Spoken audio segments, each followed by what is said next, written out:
അപ്പോൾ കൂട്ടുകാരെ night duty അല്ല ഡേ ഡ്യൂട്ടിയും കഴിഞ്ഞിട്ട് വന്നിട്ട് ഒരു മീൻകറി ഉണ്ടാക്കിയാണ് ഞാനിവിടെ.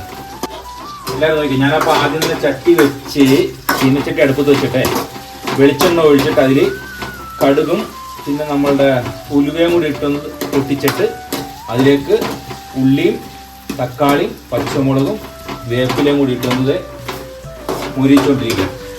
ഇപ്പം അത്യാവശ്യം മുരിഞ്ഞിട്ടുണ്ട്.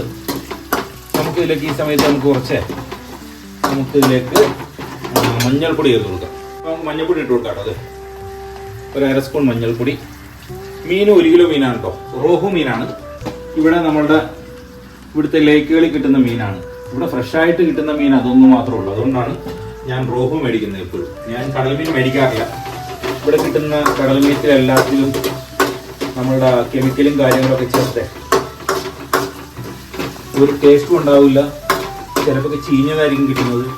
അതുകൊണ്ട് ഞാൻ കടൽ മീൻ മേടിക്കാറില്ല. ഞാൻ മഞ്ഞൾപ്പൊടിക്ക് ശേഷം നമുക്ക് കുറച്ച് ഇതിലേക്ക് മുളക് പൊടി ഇട്ട് കൊടുക്കാം.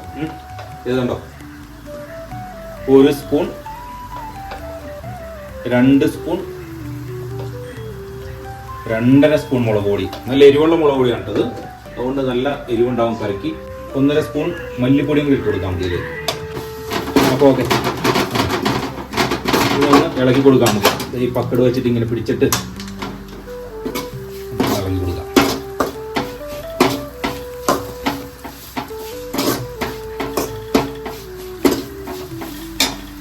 ഞാനിപ്പോൾ വന്നിട്ട് ചോറൊന്ന് ചൂടാക്കാൻ വെച്ചൊക്കെയാണ്.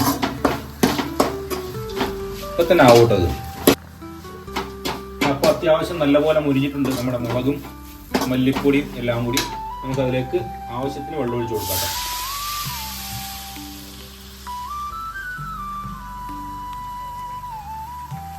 ഇത്ര മതി വെള്ളം.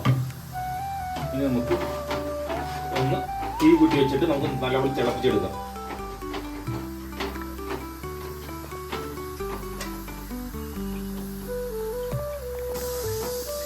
തിളച്ചതിന് ശേഷം നമുക്ക് പുളി ഇട്ട് കൊടുക്കാം. പുളി നല്ലോണം കഴുകിയെടുക്കാം.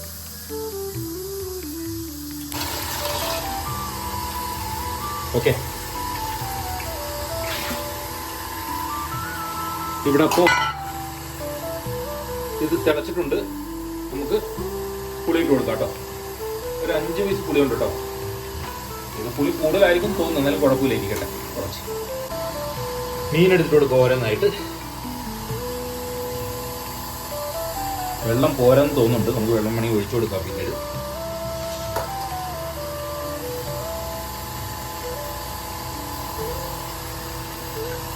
ഇവിടെ നമുക്ക് ക്ലീൻ ചെയ്യാനുള്ള സൗകര്യമൊന്നുമില്ല. കൊണ്ടുവന്ന് വെട്ടി എടുക്കാനൊക്കെ ബുദ്ധിമുട്ടാണ് ഇവിടെ ഇതിൻ്റെ അകത്ത്.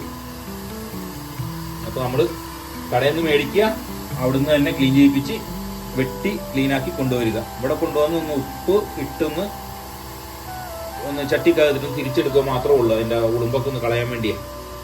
അത്രേ ചെയ്യുള്ളൂ. ഇവിടെ പിന്നെ വെളിച്ചെണ്ണ ഉണ്ട്. ഞങ്ങൾ വെളിച്ചെണ്ണയുടെ അവസ്ഥ കണ്ടോണം. ഇവിടുത്തെ കാലാവസ്ഥ എന്ന് പറയുന്നത് ഇപ്പം നല്ല തണുപ്പാണ്. ഇപ്പോൾ ബാംഗ്ലൂരെ നല്ല തണുപ്പുള്ള കാലാവസ്ഥയാണ് ഈ സമയത്ത്. അപ്പോൾ വെളിച്ചെണ്ണ എപ്പോഴും നമ്മുടെ കട്ടിയായിട്ടേ ഇരിക്കുള്ളൂ. വെളിച്ചെണ്ണ കളർ കണ്ടില്ലേ, നല്ല കട്ടിയുള്ള വെളിച്ചെണ്ണ. ഇപ്പം രാവിലെ തലയിലൊക്കെ എണ്ണ തേക്കണമെന്നുണ്ടെങ്കിൽ അതിനെ കൊണ്ടുപോയിട്ട് ആദ്യം ചൂടുവെള്ളത്തിൽ മുക്കണം ഒന്ന് ആ കുപ്പിയെ. അങ്ങനെയാണ് ആ കുപ്പിയുടെ ഷേപ്പ് കണ്ടോ, ആ കുപ്പിയുടെ ഷേപ്പ് കണ്ടോ. എൻ്റെ മോളുടെ പരിപാടിയാണത്. എടുത്തു കൊണ്ടുപോയിട്ട് ആ കുപ്പിയുടെ മൂടി തുറക്കാതെ അങ്ങനെ തന്നെ കൊണ്ടുപോയിട്ട് ചൂടുവെള്ളത്തിൽ മുക്കും. അങ്ങനെയാണ് ആ കുപ്പിയുടെ ഷേപ്പ് പോകുന്നത്. ആ മൂടിയൊന്നും തുറന്നിട്ട് ചൂടുവെള്ളത്തിൽ മുക്കുകയാണെങ്കിൽ ആ പ്രശ്നം ഉണ്ടാവില്ല. അത് ചെയ്യില്ല. ഞാനൊന്ന് ആദ്യം ഒന്ന് ഇളക്കി കൊടുക്കാറുണ്ട്. ഇപ്പോൾ ഞാൻ കറി തിളച്ച് കഴിഞ്ഞാൽ പിന്നെ ഇളക്കില്ല. മീനിട്ട് തിളച്ച് കഴിഞ്ഞാൽ പിന്നെ ഞാൻ ഇളക്കാറില്ല. ഇപ്പോൾ ഒന്ന് ഇളക്കി കൊടുക്കുന്നുണ്ട്. ഇത്രേ ഉള്ളൂ. ഓക്കെ, വേപ്പില കൂടി ഇട്ട് കൊടുക്കാം. ഈ വേപ്പില നമുക്ക് ഇങ്ങനെ തന്നെ ഇടാം. ഇതിലൊരു വേപ്പില പുഴുകടിച്ചതുണ്ട്, നമുക്ക് മാറ്റിയേക്കാം. എന്നിട്ട് ഇതൊരെണ്ണം 2 വേപ്പില പുഴുകടിച്ചതുണ്ട്. നമുക്കിത് അങ്ങനെ തന്നെ മൊത്തത്തിൽ ഇട്ട് കൊടുക്കാം. മീനിട്ട് തിളച്ച് വരുന്നുണ്ട്. ഇതിലേക്ക് കുറച്ചേ നല്ല ഫിഷ് കറി മസാല ചേർത്ത് കൊടുക്കാം. ശകലം മതി. ഒരുപാടായി കഴിഞ്ഞാൽ കഴിക്കും ഇതല്ല. അതുകൊണ്ട് ശകലം ചേർത്തിട്ട് ഇത്രയും മതി. കൂട്ടുകാരെ, മീൻകറി തിളച്ചത് പാകമായിട്ടുണ്ട്. ഞാനിപ്പോൾ അതിലേക്ക് കുറച്ച് വെളിച്ചെണ്ണ ഒഴിച്ചു കൊടുക്കാൻ വേണ്ടി, പച്ച വെളിച്ചെണ്ണ ഒഴിച്ചു കൊടുക്കാൻ പോവുകയാണ്. ഇങ്ങനെ ചുറ്റിച്ചു കൊടുക്കണം പച്ച വെളിച്ചെണ്ണ. ചുറ്റിച്ച് ഒന്ന് കൊടുത്തിട്ട് അതിനുശേഷം എന്ത് ചെയ്യണമെന്ന് വെച്ച് കഴിഞ്ഞാൽ തീ കുറയ്ക്കുക. തീ കുറച്ചതിന് ശേഷം ഒരു പാത്രം എടുത്ത് മീൻകറി ഇങ്ങനെ മൂടി വെച്ചേക്കുക. ഒരു 5 മിനിറ്റ് അവിടെ നിന്ന് വേകട്ടെ. അതിനുശേഷം മീൻകറി റെഡി ആയിരിക്കും. ഓക്കെ, അപ്പോൾ ഞാനേ നമ്മുടെ മീൻകറിയൊക്കെ ആയിട്ടുണ്ട്. ഞാനിപ്പോൾ ശകലം ചോറെടുത്തിട്ട് അതിലേക്ക് നമുക്കൊരു മീൻകറി ഇട്ടിട്ട് കഴിച്ചു നോക്കാം. രാത്രിത്തെ അത്താഴമാണിട്ടത്. മതി, മീൻകറി ആയിട്ടുണ്ട് കേട്ടോ. ഞാനപ്പോഴേ ഒരു പീസ് എടുക്കാണ്ടത് ഇന്ന് ഇത്രേ ഉള്ളൂ. നാളെ രാവിലെയാണ് ഞാൻ മീൻകറി ശരിക്കും കഴിക്കുന്നത്. ഇപ്പോൾ ഒരു പീസും പിന്നെ കുറച്ച് ചാറും പിന്നെ ഇവിടെ നല്ല പയറ് കറി വെച്ചിട്ടുണ്ട്. അതും കൂടെ ഒന്ന് നമുക്ക് കഴിച്ചു നോക്കാം. ഇതുണ്ടോ, ഇത് നല്ല പയറ് കറിയാണ്. ഇത് ഞാൻ എൻ്റെ ശകലം എടുത്ത് സൈഡിലേക്ക് ഇടുന്നുണ്ട്.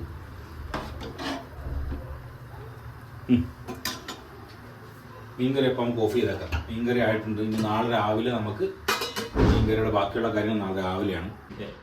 എൻ്റെ രാത്രി തത്താഴം ഉണ്ടത് ഞാൻ കഴിക്കുകയാണ്. പുളിയൊക്കെ എടുത്ത് മാറ്റാം സൈഡിലേക്ക്. അപ്പോൾ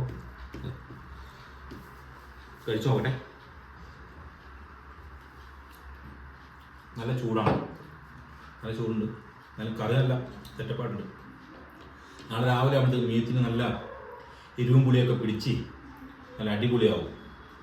ഈ മീത്തിനൊരു കുഴപ്പമെന്ന് പറഞ്ഞിട്ടുണ്ടെങ്കിൽ ഈ മീത്തിന് കുറച്ച് മുള്ളു കൂടുതലാണ്. വേറെ ഒരു കുഴപ്പമില്ല മീത്തിന്. നല്ല ടേസ്റ്റുള്ള മീനാണ്. പുളിയിട്ട് ഇങ്ങനെ തന്നെ വെക്കണം. തേങ്ങ അരച്ചെന്ന് വെച്ചാൽ ടേസ്റ്റ് ഉണ്ടാവില്ല മീത്തിന്. ഇത് ഒരു ഉരുളം കൂടെ നമുക്ക് ഇങ്ങനെ കഴിക്കാം. അപ്പോൾ നമുക്ക് ഈ വീഡിയോ ഇവിടെ വൈൻഡപ്പ് ചെയ്യാം കേട്ടോ. അപ്പോൾ എല്ലാവരും നമ്മുടെ ചാനൽ കാണുന്നവരൊന്ന് സബ്സ്ക്രൈബ് ചെയ്യുക, ചാനലിൽ കമൻറ്റ് ചെയ്യുക, വീഡിയോ ഒന്ന് ഷെയർ ചെയ്യുക. അപ്പോൾ ഓക്കെ, അടുത്ത ഒരു അടിപൊളി വീഡിയോ ആയിട്ട് കാണുന്നവരെല്ലാവർക്കും ഗുഡ് ബൈ.